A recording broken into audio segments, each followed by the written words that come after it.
2 years ago, my husband and I were renovating our house. I didn't want my wedding dress to get damaged or lost in the process. Considering we did lose a few things during the renovation, I was right to be concerned. My friend offered to keep it in her closet until the renovations were done. After we finished the renovations, I asked my friend for the dress back. She kept saying she'd get back to me. I kept asking, and she'd make up excuses. I found it weird. Now my sister is getting married and she wants to wear the dress. This was our mother's dress, and we always agreed we would each wear it. I told my friend I needed it back.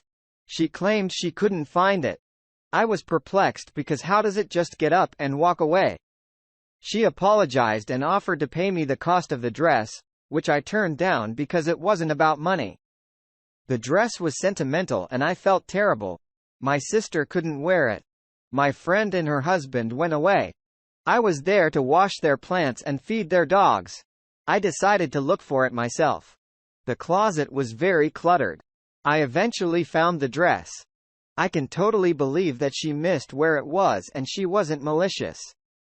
The box was tucked behind a few larger ones containing seasonal clothes. I texted her saying I found the dress.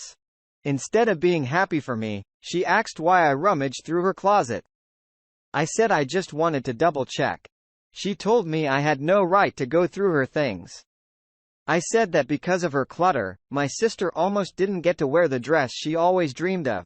My friend told me that I could have asked her to look again, but I pointed out it took 2 years for her to even look in the first place.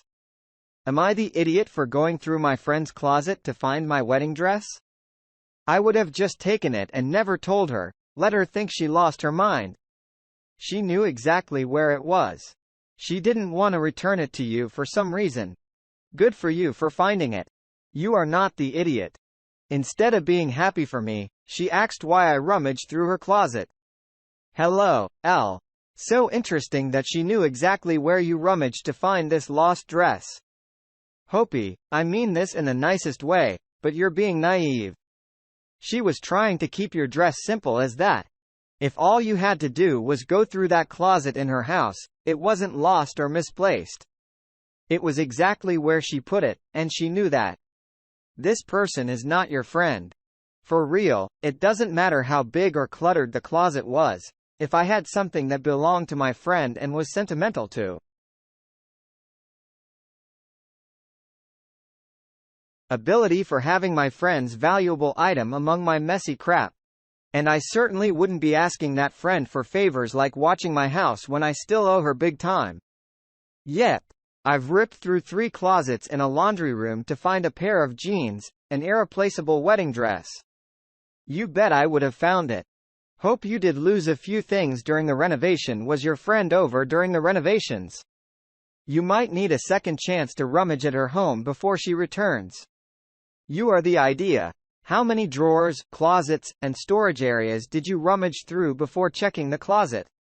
I would have done it too to get my dress back, but it isn't in there of privacy, and I wouldn't expect someone to be happy that I went through their private things, and for all they know, poured through their underwear.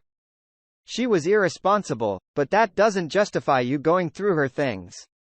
Long story short, regardless of whether you're the idiot or not, you're now known as the woman who root through other people's belongings when they trust you. I, 30 female, married the love of my life late last month. My husband, 30, has a younger brother, 28, who's very, very kind and sweet. And he's got a bit of a shy puppy demeanor to him, which is endearing. The only problem is that my brother-in-law has a rather angry resting witch face. His eyebrows are constantly furrowed even when he's smiling, and his neutral face has him looking annoyed and unapproachable. During the wedding reception, I sat at the table with my husband and his family members, and my brother-in-law was sitting across from me. He was sitting there looking angry as usual, lol, but I know that's just his normal expression. I thought the other guest may be kind of scared by his expression, so I cheerfully told my brother-in-law to turn that frown upside down. My brother-in-law started smiling and he laughed, but then he fell right back into his resting witch face. So I reached across the table and I said, "Come on now," and I used my index fingers to force the corners of his mouth upwards. My brother-in-law freaked out, and he squirmed and pushed himself away from me. Later that night, while my husband and I were in bed together after the first day of officially being married, my husband brought up the little thing I tried to do with my brother-in-law's mouth. Told me that that was kinda weird and it made him and his brother uncomfortable. I told my husband that it was all just a joke and it was nothing serious. But my husband got a bit incensed, and he bluntly told me, 1. Don't touch my brother. 2. That's just how he always looks. And there's nothing wrong with that. And 3. Don't touch my brother. That shut me up real quick. Am I the idiot? I still feel it was all just a joke that everybody's overreacting about. You are the idiot way to make your brother-in-law dislike you. I have the same facial expression, and people who do crap this immediately get marked as rude jokers on my list. Welcome to the family, I guess. Your husband is a good egg, though. Imagine having a man tell me to turn my frown upside down and then trying to dig a smile into my face. I'd have punched him. Apologize your brother-in-law and your husband for the harassment, and be a grown-up about it. And, no, it was just a joke excuse. Yikes, touching him was inappropriate. You might be okay with people randomly touching you to rearrange your facial features into an expression they find more pleasant, but your brother-in-law isn't. You owe your brother-in-law an apology. What is wrong with you? Seriously, is there something mentally wrong with you, or were you intoxicated or something? You should know better not to touch people without their consent. Everyone should have learned that when they were in school. Say and, I'm pretty sure you got annoyed when Noel the man told you to smile. So what makes it right for you to do it? Update. Wow. I just need to state that I had no bad intentions when I touched my brother-in-law. And, well, my brother-in-law always looks like he's actually trying to frown as hard as possible. He's a perfectly nice guy. Don't get me wrong, but it looks a bit menacing. And sometimes it's not all that bad to get physical with people now. And then after all, you need to touch something to fix it. I, 29 male, hosted a pumpkin carving party for my friends and me this past weekend, and my decision is causing drama among us. The party was indoors as it's still nearly a 100 during the day where I'm at. I dislike cats and dogs, any and all, my friend knows this. Primarily, I think they're filthy. I want nothing to do with them because of that. A buddy in his current fling, early relation girlfriend, however you want to define it, showed up. She has a golden retriever with her. I didn't know this dog was coming. No one ran this by me. I would have said no. I pulled him aside and told him the dog had to go. He says if the dog has to go, she has to go, and then I have to go too. I just say, come on, man. You should know better than to bring a dog to my house. He said that it was a service animal, apparently for diabetes. He thought it would be different. I said, no. It might medically help her, but it's still a damn animal. He starts arguing, but I maintain my stance. I offered to keep it at the garage with the air conditioning on. He goes and talks to his girl and she looks annoyed. I felt bad about that. They opt to leave. He lets me know I'm an idiot. My friends were all split on how I handled it. Am I the idiot? Everyone's the idiot here. I'm a service dog handler, and everyone handled the situation poorly. You're not in the wrong for not wanting a dog in your private dwelling. It's your right not to allow even a service dog in your private home. They should have asked you ahead of time about the dog, and you should have treated them with more empathy when telling when they had to leave, and also be more understanding that making a decision that is hurtful to others will have consequences. Hard disagree. How did OP put them in a crappy situation? The friend knew OP's opinion on animals and brought one anyway without a heads up. Normally, I don't understand how people can dislike animals, but is there a house I guess? I truly don't understand. How do you expect a comment from someone without even a conversation first? It's basically the same as asking someone in a wheelchair to leave it outside while they can come in. A service dog is similar to a piece of medical equipment. That's why it's still offensive. The dog is with her to detect blood sugar spikes. He can't do that if it's in the garage. Hope he was okay with endangering the dog and his friend's girlfriend. He's certainly within his rights to not allow the dog, but his friend is within his rights to move up to his list of ex-friends. Not the idea. The dog should have been discussed beforehand. Your house is not a public place and you aren't legally required to allow her to bring her dog. My issue with assuming the dog would be welcome in your home is that they completely disregarded you or any other potential host. What happens if they show up to someone's home is extremely allergic or debilitatingly afraid of dogs? What if they bring the dog in someone's home and the host's own animals become stressed or even flee out of fear of the girlfriend's dog? We feel sorry for you and the girlfriend in this situation because your friend should have talked to you first, but instead create an uncomfortable situation for everybody. My friend of about 17 years, Delilah, 37 female, had a very problematic childhood. She barely went to school because her only parent was addicted to substances among many other problems. I don't know how she slipped through the system for so long, but she was pretty much a lost cause by high school because of how little discipline she had. Her 23, her dad died, and due to the manner of death, Delilah won a large sum of money. Once she got that money, Delilah chose to go to a community college.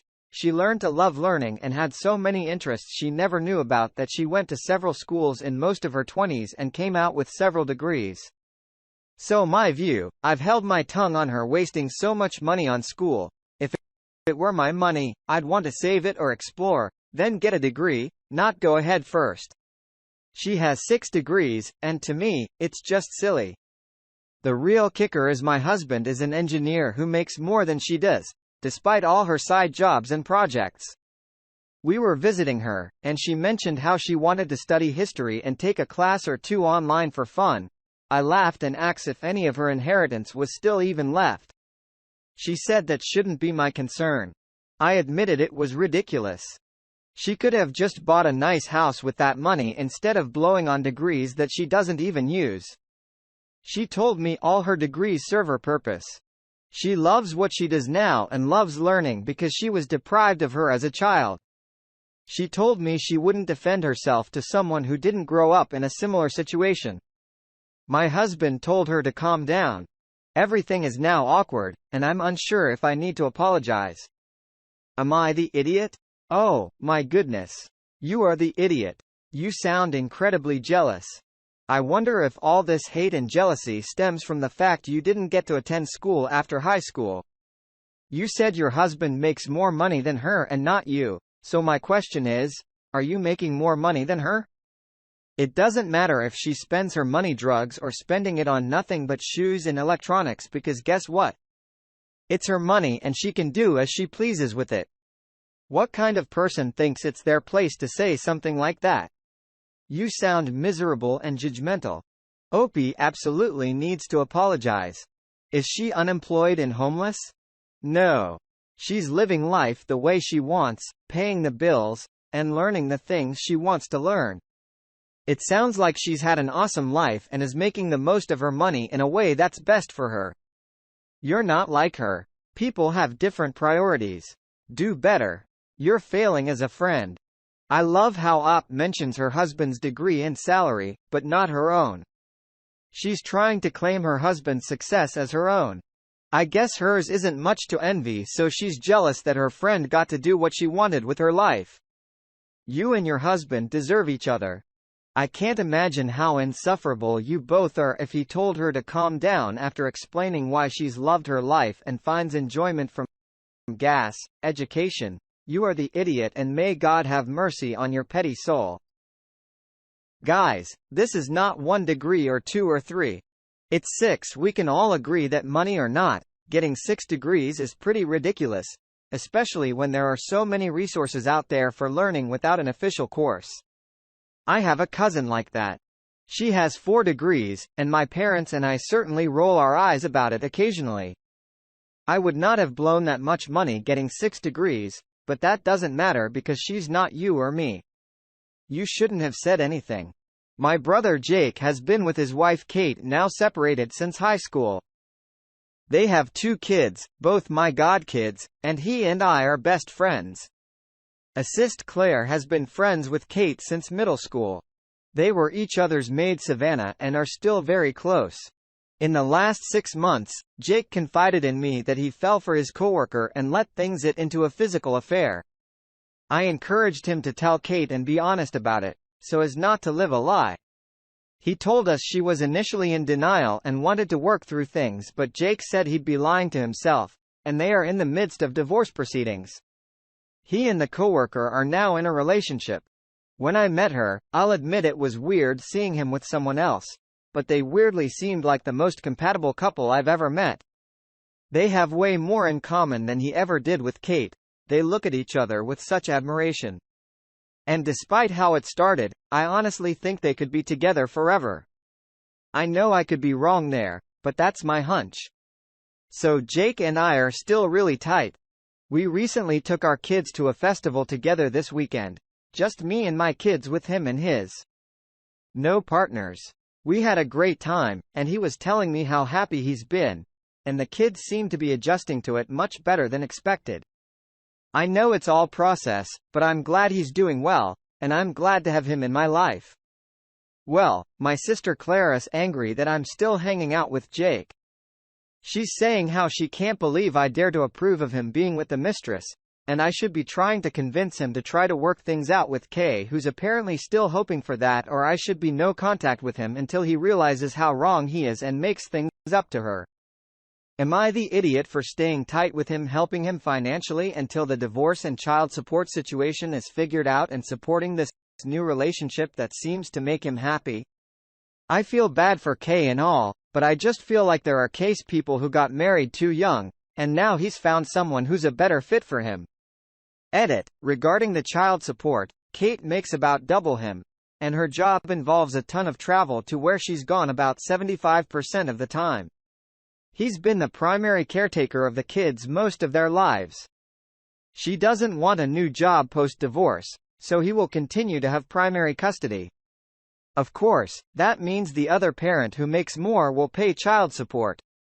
It's for the kids. He's not pursuing alimony for himself. Your brother was selfish and blew up his family in the worst way possible. That's gonna have repercussions and fractures.